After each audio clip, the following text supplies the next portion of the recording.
Com a invasão da Rússia à Ucrânia, aconteceu algo que já não acontecia há algumas décadas na Europa: uma guerra. Com isso, a Europa uniu-se e, como tal, tomou medidas.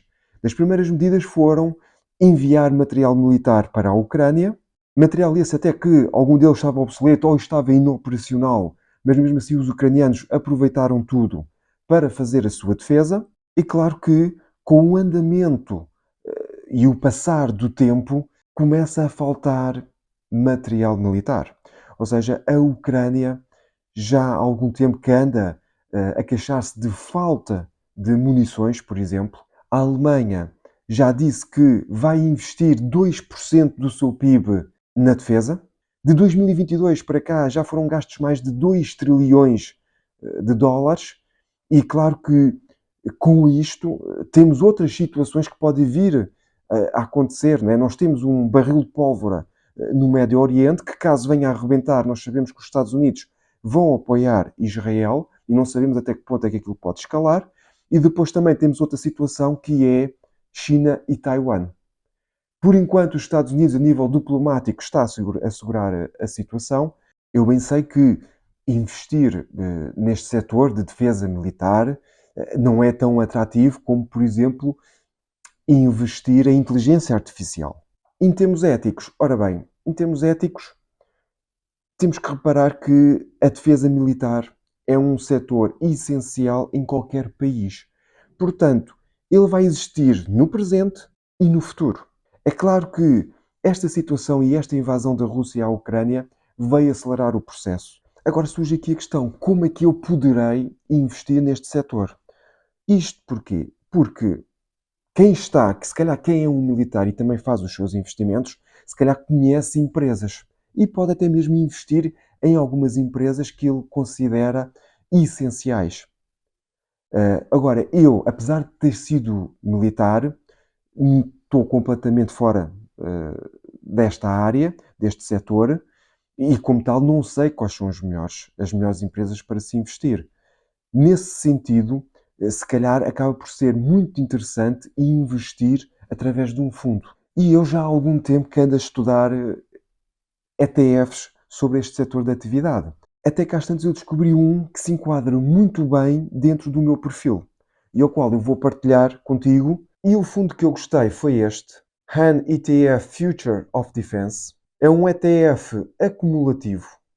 E por que razão é que eu gostei muito dele? Tem muito a ver com esta parte. Future of Defense. E é um ETF que também investe no setor tecnológico. Se nós formos aqui aos holdings, nós podemos encontrar empresas da indústria de defensiva, como por exemplo a Rheinmetall, mas também temos empresas tecnológicas como a CyberX Software, a Palantir e até mesmo a CrowdStrike, muito conhecido no mundo da cibersegurança. Depois, este ETF também é a nível mundial, sendo que o maior peso está nos Estados Unidos, mas também tem empresas israelitas, francesas e também do Reino Unido. Como eu tinha dito, a nível industrial 57,26% e depois tecnológico em 37,77%. E foi este aqui que me fez cair mais para este ETF. E isto porquê? Este ETF acaba não só por ser um ETF da indústria de defesa, mas também tecnológico.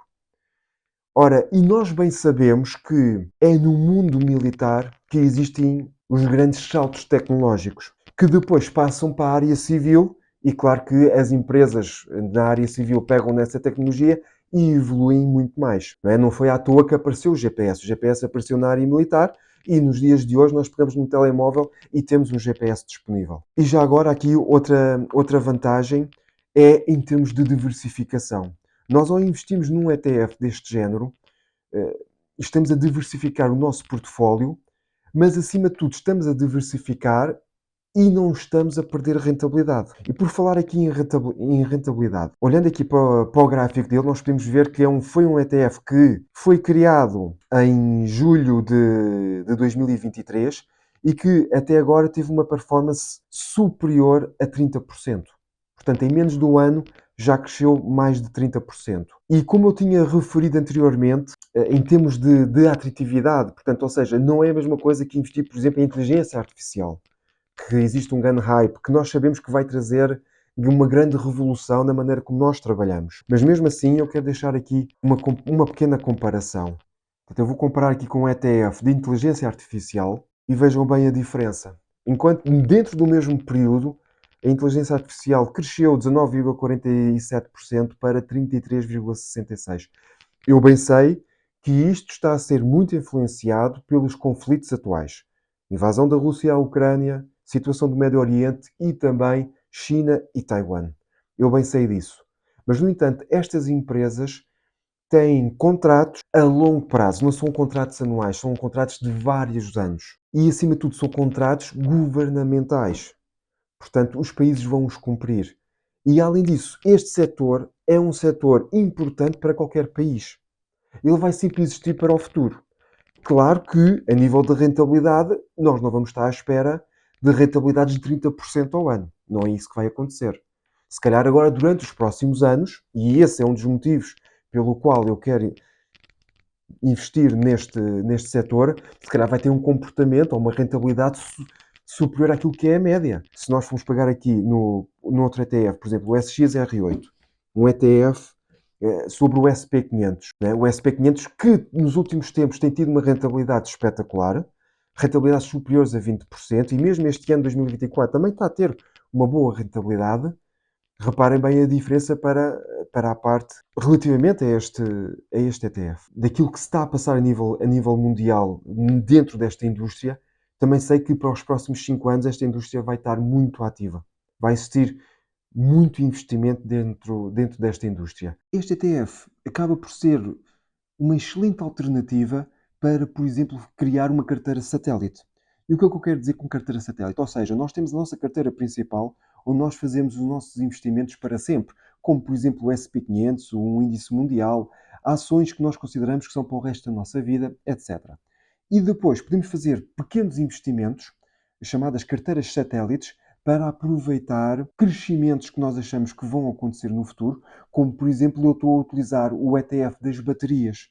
Eu acho que o ETF das baterias vai ter um crescimento superior àquilo que é a média para os próximos tempos, e quando estou a falar próximos tempos, 4, 5, 6 anos, e como tal estou a fazer esse investimento. E depois, quando passar esse tempo, provavelmente irei vender e alocar esse dinheiro à minha carteira principal. E a mesma coisa se passa com esta carteira, com este ETF de defesa.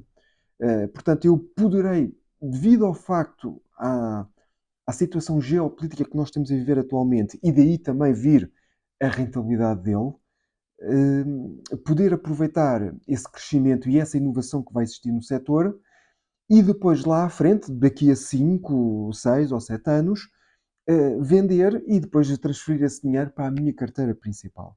E essa é a razão pela qual eu ainda não investi nele. Portanto, eu continuo a estudar e a avaliar se vale a pena ou não comprar este ETF. Ainda sobre este ETF, mais duas informações que eu ainda não referi. A TER, portanto, a Comissão de Gestão do ETF, é de 0,49%. É ligeiramente acima daquilo que é o normal, que nós pagamos com um SP500 ou um índice mundial, né? Que estamos a falar de 0,07 ou 0,03. E isto também acontece porque estamos a falar de um ETF de setor. E quando os ETFs são de setor ou muito específicos, acabam sempre por ter uma TER um pouco superior.